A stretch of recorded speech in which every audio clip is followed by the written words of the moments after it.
Hello বন্ধুরা, welcome to Sharmila কোলে world. Sharmila কোলে ওয়ার্ল্ডে আপনাদের স্বাগত জানাই। আমি শর্মিলা। আজ আপনাদেরকে দেখাচ্ছি, দেখুন একটা পেঁচা সারা রাত্রির আমাদের এই বাড়ির সামনে মন্দিরটায় ছিল, কিন্তু কোনো অসুস্থতার কারণে বা কোনো রকমভাবে ও আর যায়নি।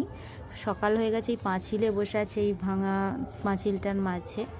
কিন্তু আমাদের এখানে সমস্ত কুকুরগুলো ওকে দেখতে পেয়ে ভীষণ পরিমাণে চিৎকার করছে, কাগে ওকে ঠোকরাচ্ছে। আর আপনারা ভালো করেই জানেন পেঁচা দিনের বেলা দেখতে পায় না, যার জন্য আমার এই মামা ওকে ওখান থেকে এই গামছা দিয়ে ধরে তুলে নিয়ে যাচ্ছে। নিয়ে গিয়ে আমাদের একটা গ্যারেজ আছে, এই মামার একটা গ্যারেজ আছে, সেই গ্যারেজে রাখবে বলল, যাতে করে ও কোনো রকমভাবে মানে কি বলবো, কোনো পশু পাখির মুখে না পড়ে, যাতে ও সুস্থ থাকে। আর অন্ধকার হলেও দেখতে পাবে, অন্ধকার হলে যাতে ও চলে যেতে পারে।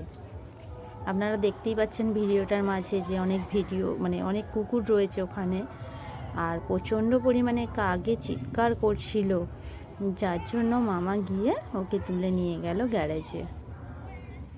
আপনারা পাশে থাকবেন, দেখা যাক কি করে। যদি ও না যায় সেটাও আমি আপনাদেরকে দেখাবো, আর গেলেও আপনাদেরকে দেখাবো।